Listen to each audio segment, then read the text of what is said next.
How's it going, everybody? Welcome back to another edition of the Stupid Questions podcast. Today on the pod, going to be talking with Josh Amberger. This is his round 2 interview, and he is stepping into a new phase of life, saying goodbye to professional triathlon. By the time this airs, he will just have raced the Patagonia Man XTri to kind of cap off the professional season of racing for him, which is 20 years long. Great conversation. Even in the beginning there, as he's talking about this, you can kind of hear some of the cracks in the voice and just know how much this means to him. And I think it's a really special conversation because I think often too many times in life, we push probably a little bit too long in certain things and don't know how to quit, especially in the high performance world. Anyway, that's a hot take, but I just really enjoyed this conversation and found a lot of value in it, even teared up a few times myself. So I hope you enjoyed as much. If you want to follow Josh, check out the show notes for all that different stuff. I'll make sure to link it there. Wherever you're listening or watching, if you could like, comment, subscribe, all of that helps to continue to grow the podcast. Thank you guys so much for being here. And without further ado, I want to introduce you to this round 2 conversation with Josh Amberger. Where are you at right now? Hey, buddy. Yeah, so I'm in Coyhaique, which is in Patagonia in Chile. Mm-hmm. And yeah, I'm just sitting in my hotel room. Insane view up here to the mountains. Look at the green. There's like still some snow on the mountains up there. We've got some sunshine today. Yeah. So yeah, second day here, and it's been a mixed bag every day, from freezing cold to rain to sunshine. Just sort of getting to know the place. Where we are in Coyhaique, it's probably about halfway through the bike leg of the Patagon Man XTri tri. So that's what we're here to do. So yeah, the race doesn't start or finish here; it just passes through. It's a very long point-to-point race, and kind of getting your head around the logistics for it is quite intense. But I think we'll get there eventually. Yeah, you have people crewing for you? Yeah, so I got my my best mate from high school. He's come here, Anthony. We did try for many years. So yeah, I flew him over from Melbourne to join me. So we're both like crazy jet lagged. So yeah, I think that's working out for us so far. Yeah, no kidding. So you're there. You've got the race coming up. You got your buddy crewing for you. Like you said, jet lag is a very real thing. The logistics of it all. Where are your nerves at for this compared to because you've raced a ton, obviously. Mate, I'm like super chill. I've hardly done any training this week. So I'm also recovering from Ironman 70.3 Valdivia, which is actually took me almost a full day of travel just to get here, and it's not too far north in Chile. So so I've got that race on my legs, plus a huge after party, and not much sleep. So have hardly done any training, but that's fine. That's where we're at. We're here for fun. That's why I want to do this race as a different experience to what I'm used to on the elite circuit, where everything is like cutthroat. It's brutal. You have to be doing everything right if you want to stand a chance. And for me in this race, it's like just about experience. So I'm not stressed about getting workouts in.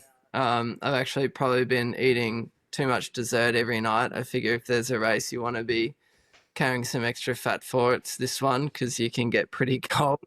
The water's freezing. So yeah, I mean, it's been a relaxed week, and I just want to soak it all up. So yeah. Well, why are you racing it? Yeah, so this is actually my final triathlon as a professional, and perhaps ever. I'm not really sure about that, but it's definitely the end of my triathlon career. Finishes here in Patagon Man. So it's something I'm like really excited about, and I've kind of been planning this race as the last one for some years. I had a meeting with the team here at the Patagon Man XTri earlier in 2023, and they were like, I guess, I think Ben Hoffman referred me as an athlete they should check out, but maybe they also saw this was sort of up my alley, this sort of adventure stuff. So ever since then, I've been chatting to them and basically have in my mind this was always going to be the one, the last one. And earlier in the year, I did Ironman Cairns in June and put everything into the prep. Did everything right. Wanted to chase one final good Ironman on the professional circuit, and came up short and had like a really bad race. And it was in that time that I decided, okay, like, yeah, my body's not really responding to the training for Ironman, let alone like the new racing dynamic and where the level's going with 7 hour 30 performances on the reg. So yeah, like at that time I texted the Patagonia Man crew and I said it's the year it's happening. So yeah, it's just been amazing to know that there's something fun like this waiting for me at the end, and it's totally my decision. And it hasn't come with like without a lot of emotion and a lot of thought and a lot of like, even on the flight over here, I was getting quite emotional, like thinking it's this is it, this is the last ones. I say ones because I still had the 70.3 in front of me. I'm like, God, I love what I do. It's insane. Like even just where I'm going now, it's my first time to South America. That's kind of the other reason why I'm here, is it's the last continent for me to check off. I've raced everywhere else. I don't think a triathlon exists in Antarctica. So yeah, not yet. The extreme tries on the up, I think. But yes, it's the last continent I'm here to check off, and I love everything about what I do. The travel, the people I meet, like the anticipation of building for something big. It like fills me with a lot of excitement and joy, and also like nostalgia looking back at my career. So yeah, I was getting quite emotional on the flight, and it's like, God, maybe I got another year in me, like I think I do. That's the thing. My body's good. My body's not breaking down. So many guys have to pull up their career because they just can't do the training. And their body's not letting them. Mate, I've got well over 100 professional races in my legs, 100 of them being Ironman or 70.3 races. But it's not my body that's failing me. But I think I don't want to leave it too long. I don't want to. Some guys leave it too long and they walk away with resentment. I was even chatting to Mark Allen was a special guest in Valdivia on the weekend, which was really cool. And I spoke to him briefly, and I was like, asked him what age he was when he retired. He was 38, and he said he thought he could have kept going, but was really glad he didn't, because if all the guys he knew that he was racing against that pushed it too long, trashed their body, they're really paying for that later in life. So he said he's done more travel, more events, busier schedule, really enjoying life into his 60s. Correct me if I'm wrong there, but I mean, who doesn't want to be like Mark Allen when they're older? He's full of it.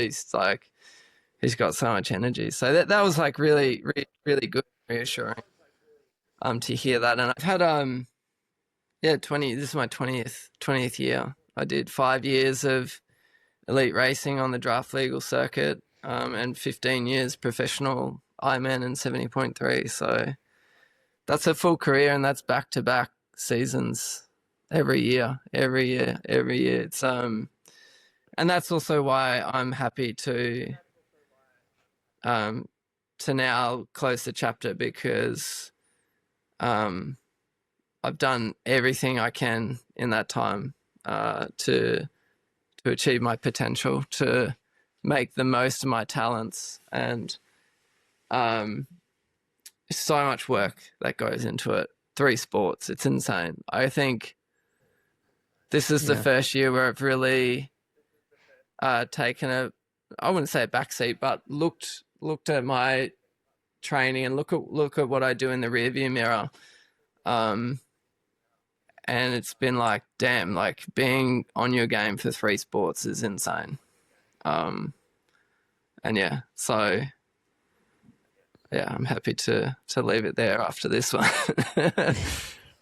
Yeah. Yeah, no kidding, man. Well, I could even sense, if I'm not incorrect, like a little bit of just like the fluctuation in your voice as you're talking about. Like there seems to be a good bit of emotion involved in this. I mean, I guess it's probably been relatively soon, but when's the last time you cried? Oh, mate. Probably the night before the race, on the weekend, just chatting to Ash and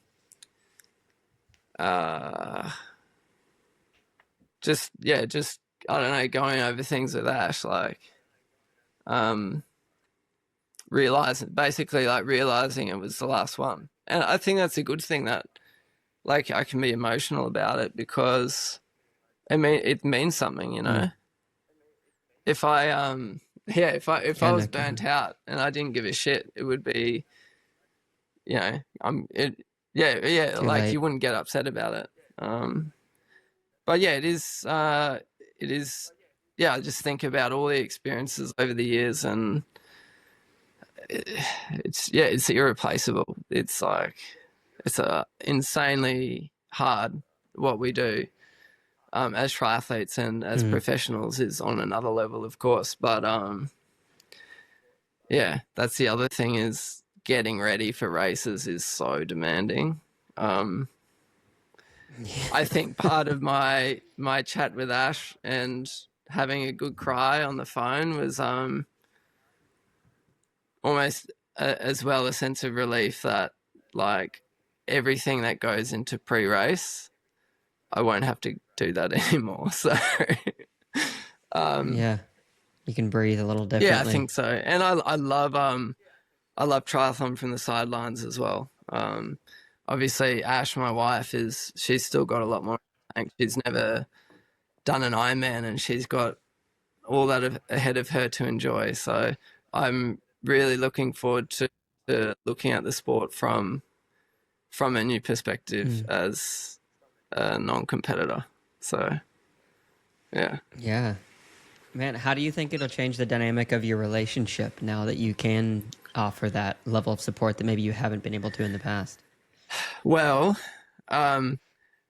Ash wants me to still swim with her, but that's one thing that I want to definitely take a break from. I do all her swim programming. Yeah, I'm her number one partner in the pool, so I've told her I'm taking a break from swimming. So I think she understands that, but you know, she'd rather me be there for the hard yards.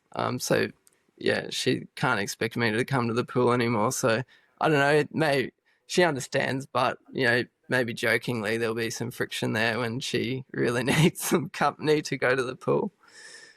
But I think we've just always been so supportive of each other, and no matter what we're doing. Like she's not here with me to celebrate this occasion. I asked her to come, but she's so committed with what she's doing in her own professional career. Obviously has T100 Qatar next weekend or this weekend, depending when we publish this. So it's just not possible to be in South America and then the Middle East the next week and expect to race well. You know, she's knocking on the podium for the 200. So it's something that we've always dealt with in our careers, is respecting each other's goals and where we want to take our careers and what's important to us.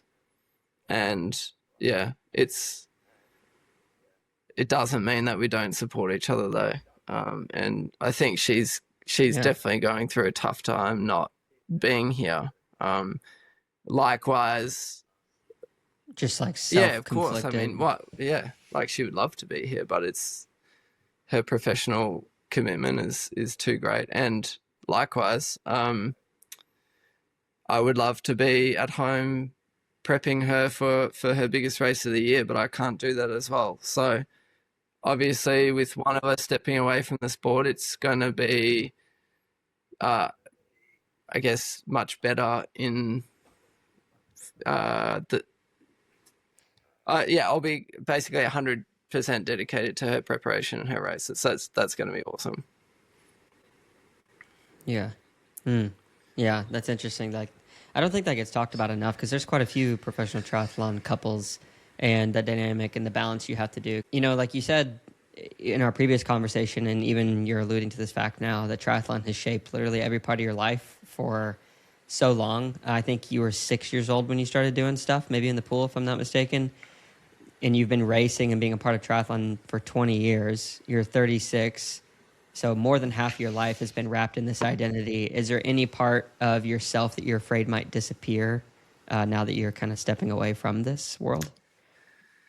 That's a good question. It's 20 professional years I've been racing triathlon for over 25 if I consider coming up through the age group ranks before I got my pro card. So yeah, it's a massive chunk. And before that, I was racing in the pool as a young swimmer. So I don't necessarily see my identity as a triathlete. If I factor in my swimming career, or when I was racing in the pool, it's my identity is more as a racer and a competitor. And of course, like, triathlon has totally shaped my adult life and who my friends are and how I earn a living and everything. But first and foremost, like, I just love racing, and that's still something that I'm going to enjoy in the years to come.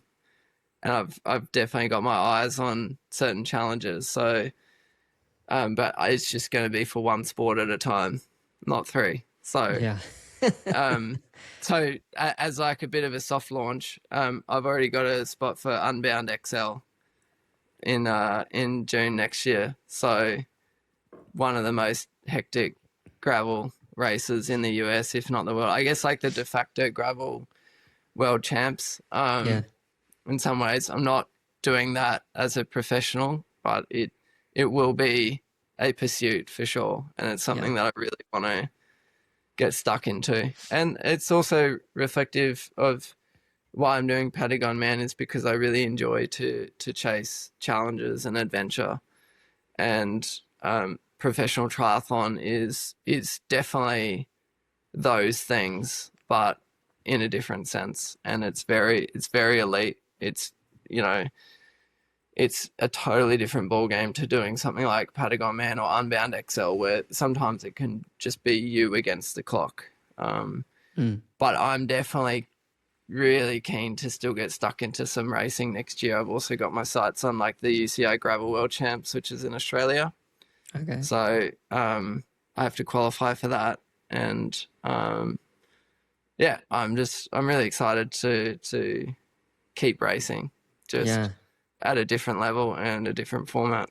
Yeah. Well, what are you going to do when and if, and I kind of think more when you find yourself like in a competitive place where you could potentially stick around some of the higher end elite level, like professional gravel racers and stuff? Like, are you going to consider yourself and allow yourself to go down that path, or is it you're going to keep it? No, I'm not professional. I'm doing this because I want to do it. I think it's that. I mean, I'm under no illusions that I'm going to be able to compete with professional cyclists, and gravel racing is full of current or former professional cyclists, probably even chasing the same thing as I, just like to extend that period of competitiveness. Like those experiences. I think I definitely do. I'm still very fortunate to enjoy some of my sponsorships going into this period. So I'm really lucky to still be riding Scott and SRAM and wearing Win, and They haven't kicked you out yet.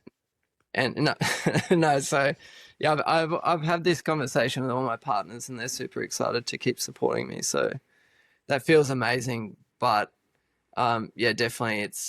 I think Ash would probably kill me if I decided I was going to really pursue cycling, because Yeah. it's no different. The time Yeah. commitment is no different Insane. to triathlon. Those professional cyclists are riding All the time. 25 hours a week plus, Yeah. I have a couple of them as my friends in Europe, and um, cycling it's really just definitely a passion for me, and it's a sport that I've really enjoyed the last 5 years, particularly to bring balance. And I'm talking about like gravel, Hmm. um, off road, bikepacking, general adventure on two wheels is something that I think's really helped me keep balance as a triathlete and keep me dedicated to the sport, because I do have this outlet that I really enjoy, on easy rides, on off seasons. Uh, yeah, it's just an amazing thing, particularly where we live in Australia. Our options to ride off road are really good, and Yeah. something that definitely inspires me to sort of pursue more challenges in that area. Mm. You mentioned last time too that like some of your long bike rides, especially more the zone 2 ones, you get out for 4 hours, that they're almost like a spiritual experience. Do you think that you'll be chasing more of that since you'll have less focus on, I guess, just okay, I got to be at the top end and hit all these markers and hit these power numbers and hit this time an arrow and blah blah blah. Do you think you'll be chasing more of that? Oh, 100%. Yeah. Yeah. I mean, that's definitely what I've been chasing anyway is experiences. Yeah. Swim, bike, and run. If you're creative with your training, you can get all the hard work done without worrying too much about the data. Of course, like that's probably not going to put you in the top 1% of the competitors, but Yeah. for me, that's definitely been the balance that I've had to find, to train in places that definitely inspire me to do the work. Like I can't just sit on the trainer Mhm. like a robot every ride. It's just not possible for me. Yeah. Um, and yeah, like I am super pumped. Like part of the thing that like I don't enjoy about training for triathlon is like if you're riding or running that morning, you have a swim in the afternoon, you go to the pool, and quite often you just feel like shit. Like I don't actually feel like I still swim well. I still like and leading out races, but I don't actually go to the pool and feel great because I'm just tanked from biking and running. Mm. So and vice versa, running's traditionally been a weakness for me as for my whole career, and there's really been like very few times where you've felt amazing, and like the swimming and cycling's not like it's adding to your running and not taking away. So um yeah, it'll be fun to just do one sport for a bit and Yeah. always feel that freshness. Like I was talking to Jan Frodeno in Andorra this year, and I told him that I was retiring, and he's just like, for 2 years you'll be good. You won't have to do much training. You'll go out every day and you'll feel amazing because you'll just have that freshness that you don't have as a triathlete. Yeah, that's So good. yeah, we will obviously I'll carry a lot of fitness for a long time. It's I've been training all my life, so I don't Yeah. expect to be a blob on the couch within like a couple months. But yeah, definitely enjoying to more of that fresh feeling when I'm Yeah. training. So you mentioned Jan, you mentioned Mark Allen. Are these the only, or are there other mentors or people that you've been kind of looking to for not necessarily emulation, but inspiration for how you're going to carry out, even beyond the 2 years for what life looks like for Josh after this? I think I haven't looked so much at what other triathletes are doing. I I've told quite a number of athletes that I'm retiring. Some of them uh, want to congratulate me straight away. It's actually really interesting, like gauging reactions to retirement, because some Mm, people yeah. straight up want to shake your hand and say congratulations, and then some others don't say anything. They maybe almost think that it's like a weird thing. I guess maybe it's just something they've never contemplated before because they're so young in their careers. But I haven't really been looking too many triathletes to see what they're doing post retirement. I quite enjoy to follow athletes doing different things, from like just bikepackers or artists that like to ride bikes and express their creativity through what they do on two wheels. I guess someone like Heather Jackson's been like pretty badass to see what she's getting up to. I would go as far as saying that she's definitely my inspiration to do Unbound XL. Let's go. Seeing her win that last year was just sick. So I'm like, I saw that and I was like, okay, that's what I want to do. There's the competitive spirit. Yeah, definitely. So yeah, I'm sure like there's probably definitely some things that don't come to mind right now, but I do really enjoy like seeing what some people are up to, and some athletes have dived straight into business. Like I'm here with Ali Brownlee, and we were sitting at breakfast yesterday. He's got his laptop in front of him and he's on his phone, and like he's business.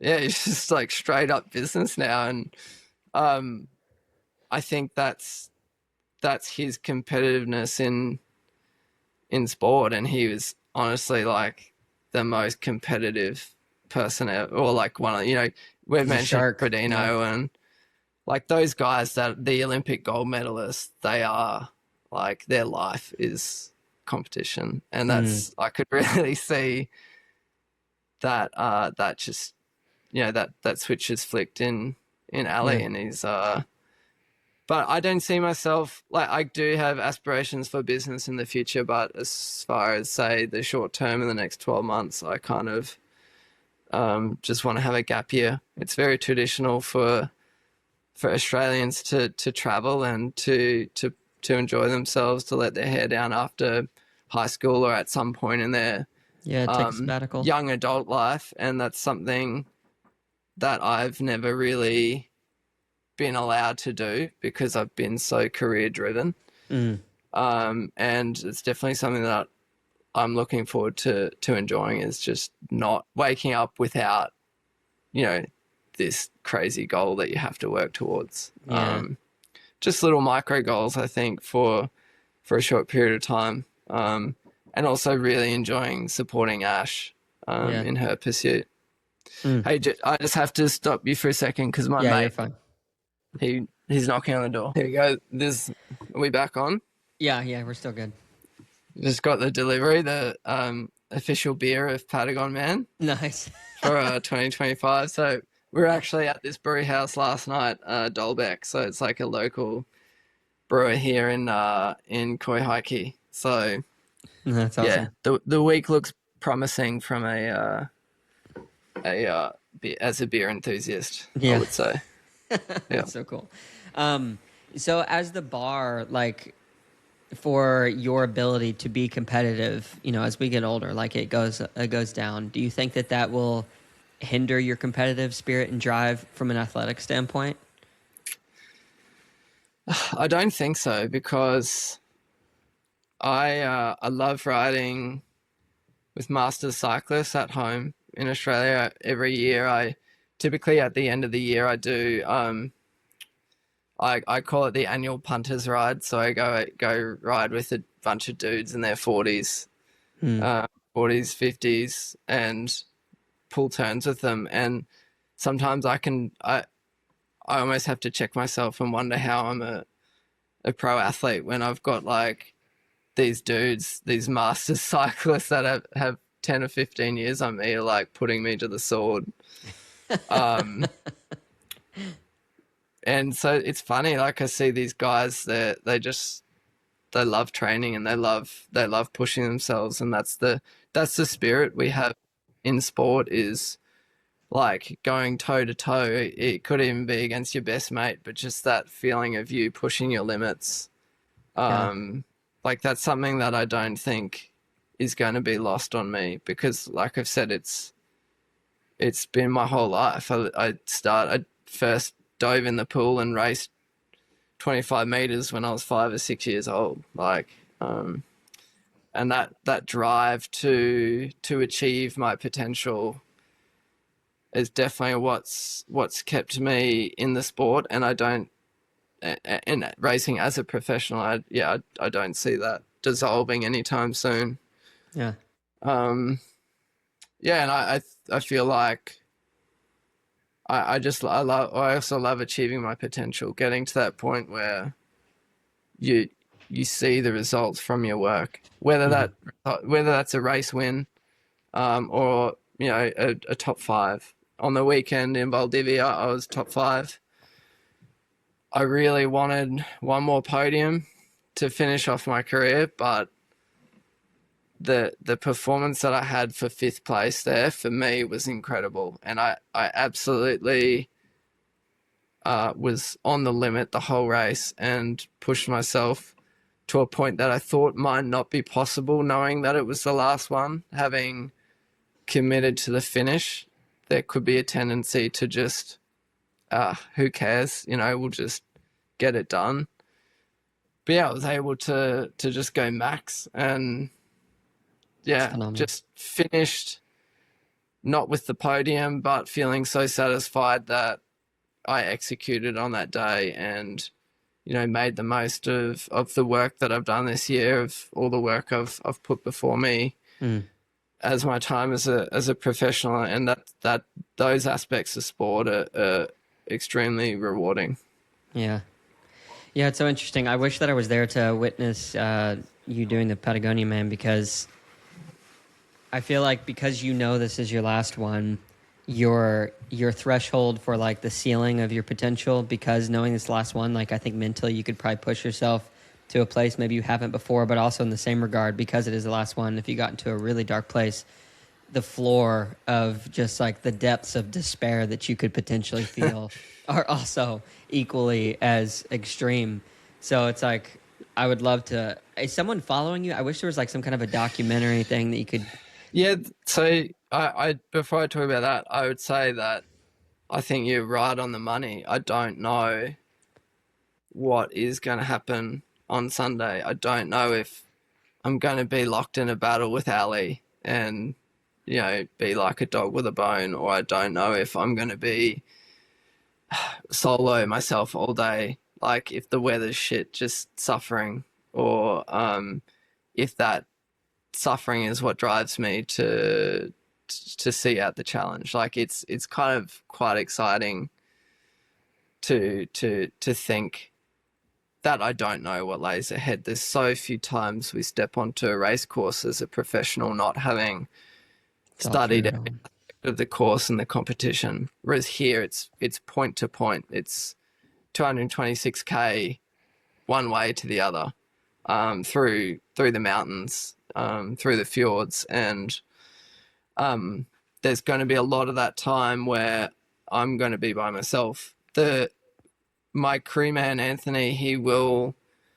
So the rule is you can receive as much support as possible during the race, as long as they can pull their car off, all four wheels off the road, so that he can stop as often as I need him to whatever it is, swap out gear, grab some carbs, fix a flat.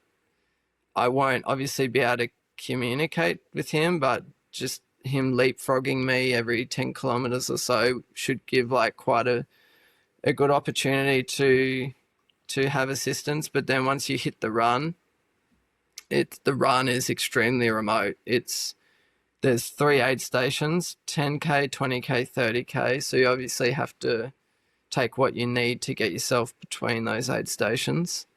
There's parts of those are like single trail, like goat track, to nice open plains. It's all off-road.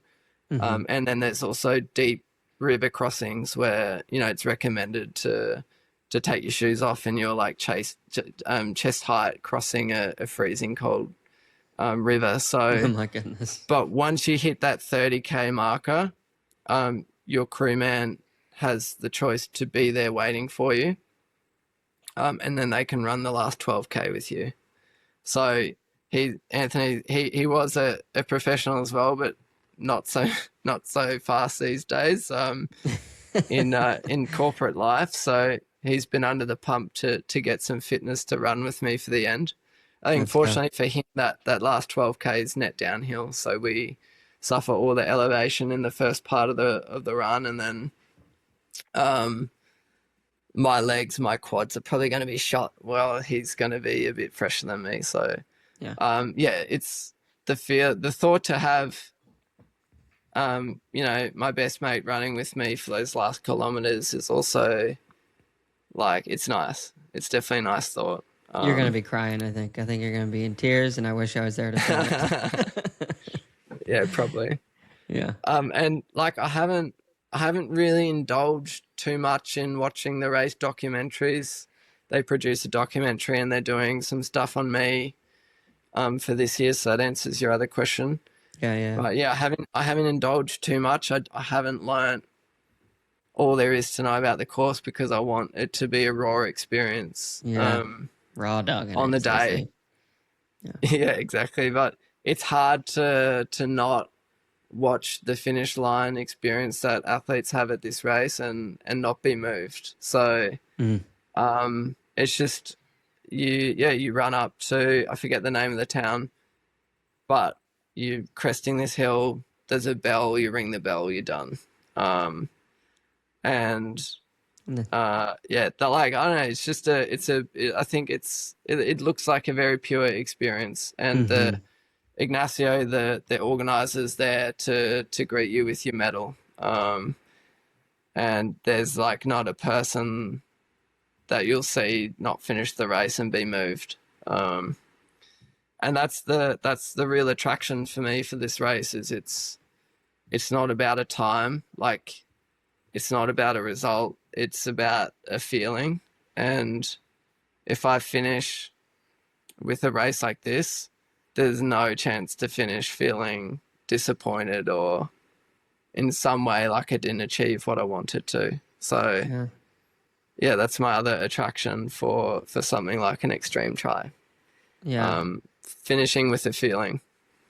Well, I'm trying to imagine you at 16 years old doing your first professional race, crossing the start line, and I don't know, I doubt that's on film, but then transitioning to you finishing this race, about to ring the bell, like that entire timeline, because like this finish line to you is much more obviously than just the Patagonia Man. It's literally like your past 20 years. And as I was thinking about that instance, like 16-year-old Josh, 36-year-old Josh, it was actually like bringing tears to my eyes, because I'm thinking of just like, that's such a long period of time and dedication to one particular thing. I had a hard time finishing college, let alone doing 20 years in a professional sport. So I'm stoked for you. Yeah, thanks, buddy. I think the 16-year-old Josh, probably not too different to this version Josh, but just with probably like a lot more attitude, I would say. A little more hair on your chest now. 16 Josh didn't take much shit and was happy to voice his opinion to anyone that did or didn't want to hear it. So yeah, I'm much more chill now and have a lot more a lot more life experience under my belt. But definitely me at that age, it was a very raw thing, racing. I did a lot of sport in high school. I went to extremely sporty private high school where we really had the opportunity to do as much sport and racing as we could possibly do, and that definitely shaped me into adult life as a racer. I just frothed it no matter what the sport was. Like, I wanted to do well at it and chase that feeling of pushing your limits. So it's special. If you had the ability to sit down with your 16-year-old self, knowing what the dreams and aspirations that you had at that time, and you had the ability to give the future, like to know, okay, to tell your 6-year-old self, this is where you're going to go, this is where you're going to achieve, this is what you're not going to achieve. Would you tell yourself what happened? I don't think so. It's funny when I was actually when I was that age. So to give you an idea of what my attitude was like as a 16-year-old, I didn't want to be told what to do. I always wanted to be doing something different. And when all my mates used to ask me if I was going to be a professional athlete, I'd tell them there's no, like, fuck off, there's no way, mate. I'm not doing that, because it almost seemed like written out for me that was the path. But I just to be different, I didn't want it, which sounds crazy. But of course now I express my differences in many other ways rather than being a contrarian. So it's actually, it's funny to look back on. I didn't want a professional sports career. When I was 16, I literally wanted to be a ski bum, and that was it. So I feel like you would have done that well as well. Yeah. But yeah, I don't know. I think the serious answer to that question would be you don't want to ever you don't want to almost know what's coming, because it could take away from the experience and feeling things in the moment. To talk more about when I was my last year of high school, I gave a speech as the cross country captain, and one of my lines in that speech is something I've always tried to remember and live by, and it was like to not just do something but to feel it. And that was the spirit of our cross country team and all the runners running. You know, it's a very pure and spiritual sport or experience, or it can allow you to have very spiritual experiences, and that was the thing I'd said to my team, like, don't just, before our biggest competition of the year was, don't just like do it, like feel it. And yeah, I feel like I've lived by that. So Yeah. I was gonna ask you, like, do you feel like you got where you wanted to go? And it sounds like, even though maybe some of the, I don't know, the actual accolades, like maybe you didn't quite get to those, and I could be wrong, but in terms of the richness and fulfillment, to be able to say, like what you were saying earlier, to feel it, but to walk away and cry and like mourn, because it's like you're putting down a dog or something. I don't know. It's like you're putting to death this part of your life that has been a very cherished, protected thing. And so I'd say you're doing pretty good. Like, you feel it. yeah, definitely. Yeah, I mean, I didn't, if I'm being honest, I didn't really hit my goals, competitive goals. I wanted to win a world title. I wanted to win more Ironmans. I didn't, in the end, achieve those things. I got close. But it really doesn't bother me, because I made the absolute most of my talent that I have. And at the end, I look back and I won a lot of races. I won 11 70.3s. For instance, I won one Ironman, unofficially won another. But it doesn't really matter, because I made the most of what I had. So it's like what I'm like really proud of. Yeah. I think I asked you before, and I can't remember exactly what you said, but I kind of want to just ask this question off the cuff. Is like, do you believe in God yet? Because if not, I feel like after you do this Patagonia Man, you might be a little closer. My answer's not different to our last chat. Yeah, it's I'm still happy with where I'm at. Yeah. Yeah. So, we talked a little bit previously around those topics. We were talking about the other creative outlets that you have, obviously listening to music. You gave up playing in bands and stuff to kind of pursue this professional life. So now that you're kind of moving into this next stage of life, obviously you're still going to be active. Do you want to reclaim any of those past creative outlets? Yeah, definitely. Like, it's something I think about all the time. Like, I don't want to be some old rocker, but who knows? It could happen. Um, you can't Hey, you man. can't you can't hold it back if something's like wants to come out from inside you. Yeah.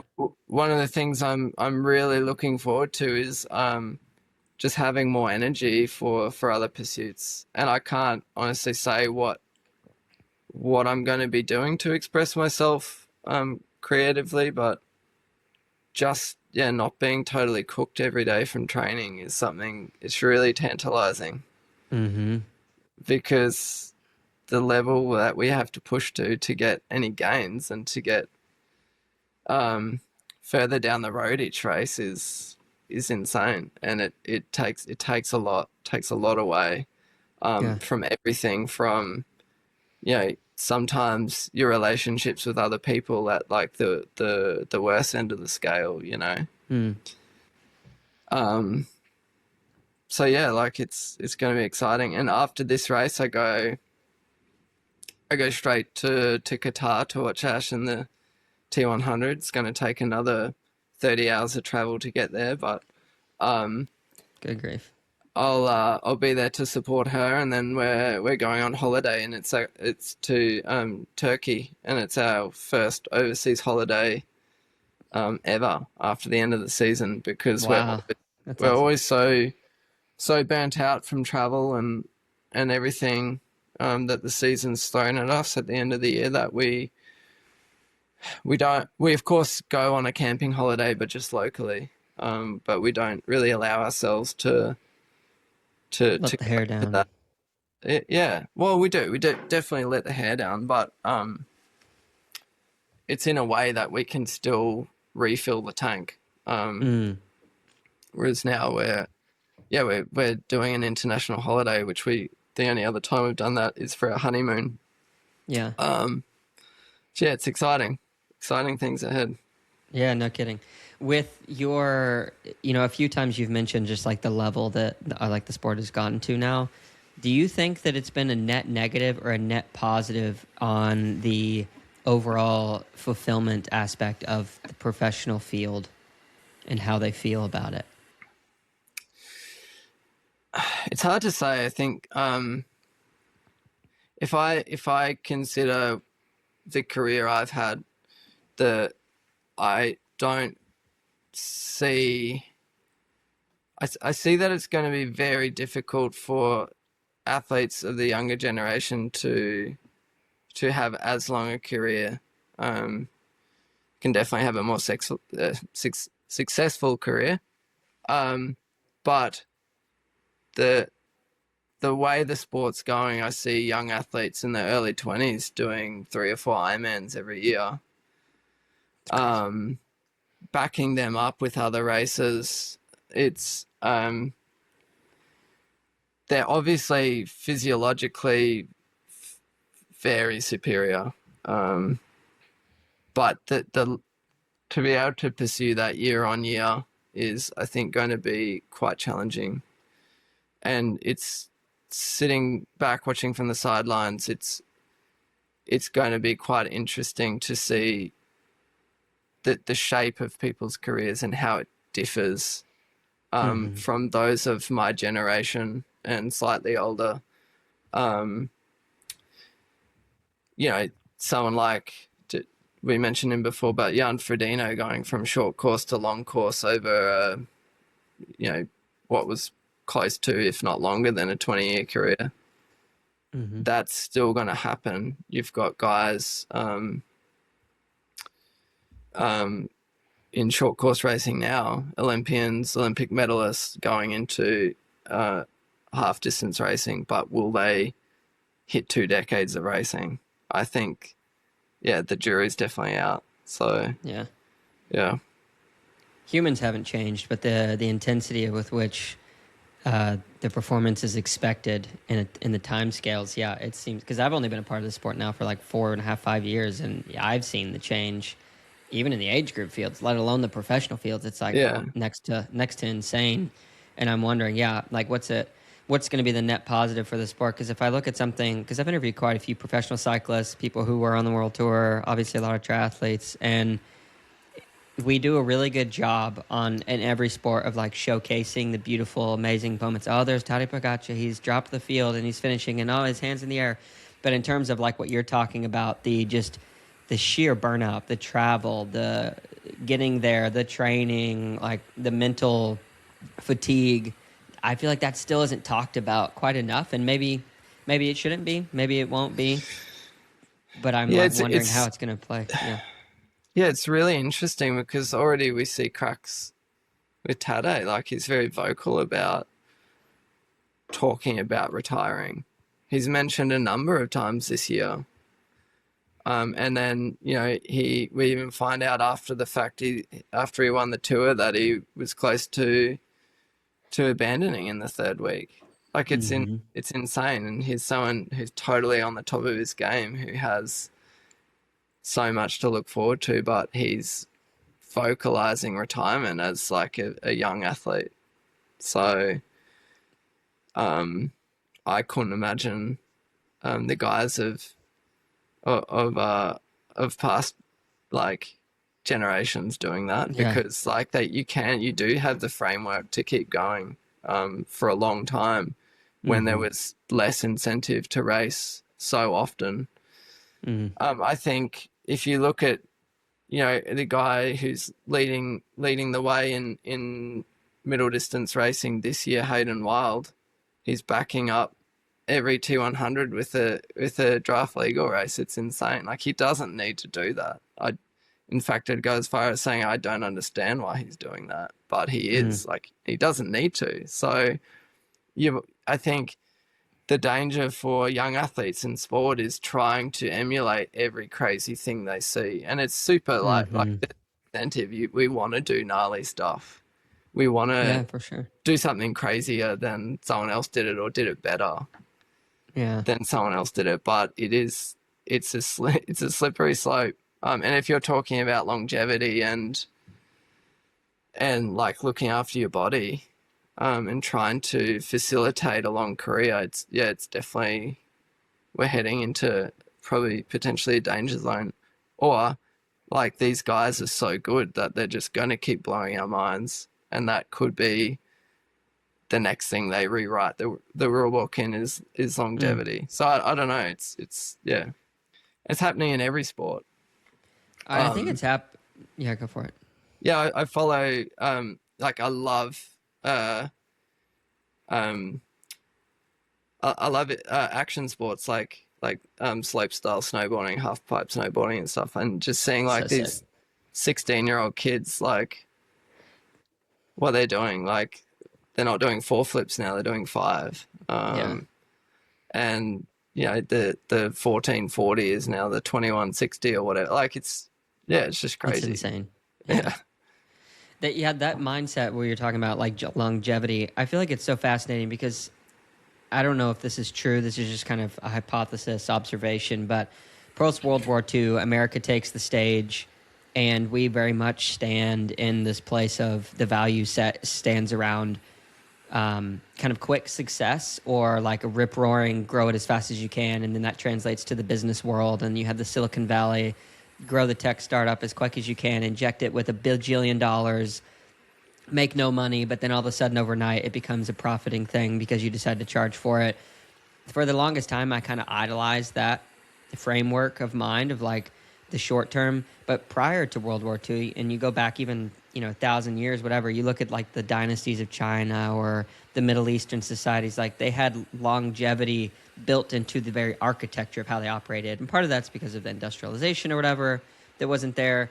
But that mindset of like long-term living was so prevalent, and now it's so very much that seems to be the other side of the coin, where it's like get as best as you can, as quick as you can, until the rocket just explodes in a beautiful finale. And then, oh yeah, well, we'll get another rocket and we'll light that one and we'll just see what happens. And I feel like that's what's happening with a lot of like honestly, like kids coming into these sports. They're getting so good so fast, but then it's like, well, what do you want to do 10 years down the road? Like no one wants to even talk about 2 years down the road, let alone 10. So it's like, I don't know. It's more of an observation, and yeah. Yeah, of course. Like it's definitely an interesting thing. I studied history in high school and at university, and did study like the dynasties of China, and of course you can look at a lot of the geopolitical tension these days with China trying to reclaim every aspect of superiority they had before all the white guys came and took it away from them. But it is, yeah, it's you can relate that to sport. You can relate that to business. You can relate that to social media and any of these new sort of cultures that have sprung up around all these crazy technologies that we've created. Now we're sort of looking down the next stage of, say, coaching, and I keep seeing all these coaches talking about like the AI potential for the potential AI offers for coaching. It's like, at what point is the human experiencing changing? At what point is the human experience changing for the worse? And it is kind of a scary thought in some ways, and I don't like to embrace the next thing as quickly as others, because I think there's definitely merit in sitting back to observe and collecting as much information or observations in whatever it may be to then choose your own path and how you want to do that yourself. I think to be an individual and to make individual choices in society today is something that we should all aspire to, and not just follow trends, follow crowds. Yeah, along those lines, even like with that, especially on the topic of like artificial intelligence, we're trying to create, it seems like, perfection in response, in guidance, and like, because a lot of people are going to ChatGPT or Claude or Grok or whatever the MLLM you want to talk about. They go to them for advice, write a training plan. How do I write this paper? How do I make this sentence sound better? And because it's no longer in like the format of Google where you type in a question, you can kind of like take an aggregate look at multiple things. It just gives you kind of what is. And so I think that the danger in that is like, yeah, we quit thinking for ourselves, but if you try to simulate perfection in an imperfect world, I just don't think that's going to go very well, because I mean, then you start asking the question, what's even real anymore? Because like I used to pride myself in being able to pick out the scammers or tell when a photo is fake or tell when something was written, and I'm like, but honestly, man, it's getting hard for me, but it's getting hard for everyone, not even the younger generation. So I'm like, where does this go? If you could no longer point to what the truth is, but this thing is very definitively telling you what the truth is, it's like, well, I think I'm going to go get my plot of land. I'm going to start farming and get some solar panels. And Josh, if you want to come hang out, here's the coordinates. See you later. I mean, a little crazy. Yeah, there's probably more and more people now that would say that sounds ideal, right? It just seems that there's like this crevice growing between people that want to have experiences or people that like told what to experience. Yeah, I don't know, man. Just like get on your bike and go for a ride and feel the power of that experience. Yeah, no kidding. Yeah. Dude, I'm so excited for you. I guess I just really want to say thank you so much for allowing me the opportunity to come in and talk to you about this like chapter end of your life. Yeah, I'm excited for what's to come in the future, but just hearing and experiencing some of the things you're talking about in this kind of unknown, what the next thing is going to be exactly, and seeing the raw emotion of what you're experiencing, your friend being there, you getting to go see Ash and finish right after, like, there's just a lot of the pieces of your story that are very raw right now, and I'm really thankful that you gave me the opportunity, given me the opportunity to sit down and talk with you about it. Yeah, thanks, Seth. I haven't I've had personal conversations with people, but yeah, this is the first time I'm speaking openly about this. So it's nice to connect with you, and yeah, it was a good discussion. Yeah. Do you think you're going to write a book? I think if there's one thing that I probably could do, it would be write. Right now, my like attention span is so destroyed by like various things happening right now, but I would love to do something like that in the future, to write something that's funny but insightful, maybe even little bits of wisdom that I have. I kind of, you know, I do really enjoy writing. That was like the inspiration for my race reports, was do something funny, do something that people will actually connect with words again, on a deeper level. So I don't know. I obviously don't have any plans. I don't have a concept, but who knows? Could be something I'll look at down the road. Yeah, for sure. Awesome. Well, thanks, man, for your time. I really appreciate it, and wish you all the best. And yeah, is there a way actually to view? I know it'll be over by the time this goes out, but is there a way to view the past stuff, like the documentary and all of that, or even watch the race? Is it televised? No, mate. Like this race is so remote. Big. It's not possible to televise. You can follow a tracker. I mean, there's going to be like sporadic timing updates, but yeah, for sure. That's until they get Starlinks on every bike. Yeah, and that happens, and then the spirit's gone. Yeah, I guess this is like this isn't a race for spectators. It's for the people that have chosen to do it, and to have that experience, and through reflections of that experience via certain mediums, people see that and go, that's what I want to do. And I think that this race is just going to keep building year on year. I was talking to the guys that started Patagon Man yesterday. We had dinner last night, and everyone told them that no one would come when they had the idea for this race. People said it's too far, it's too expensive, no one will want to do it. And every year it keeps growing. So there's obviously some secret sauce in there that keeps crazy people coming. So yeah, it's hard. And definitely part of that is the allure of the experience. So but yeah, it's a pleasure to chat with you about it, and I'm looking forward to sharing my experience of this race with people as well. Awesome. Thanks, man.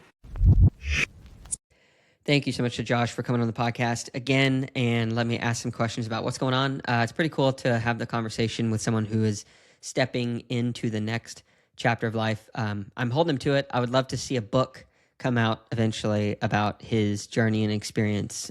He's a unique guy, and just lives life to the fullest. And I think if there's one thing that I'd like to leave with everybody after this episode that I'm going to be taking away from it, especially, is that whatever you're doing in life, don't forget to feel it. Don't just do it, feel it.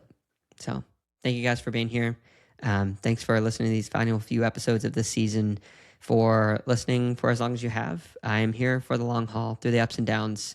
I'll just tell you guys, and you'll hear about this a little bit more, I guess, in episode 205, where I'm going to kind of do a little bit of a recap. But I have been struggling here the past few months on a number of different things, trying to figure out what the future is as it relates to my professional life, to how I interact with the podcast. I'm going to continue to do it forever because I am committed to it, and it's a passion of mine. But figuring that out has put some toll on just, I guess, my mental health a little bit. Have done some counseling. Anyway, don't want to open too much on this episode about that, but I think that episode 205 is going to be pretty interesting because I'm going to try to open up deeply about some of those things and share a lot of the wisdom and tidbits and things that I have heard and am trying to practice based on the conversations I've had. So thanks for being here. Thanks again to Josh for coming on the pod. And we'll catch you guys in the next one. See ya.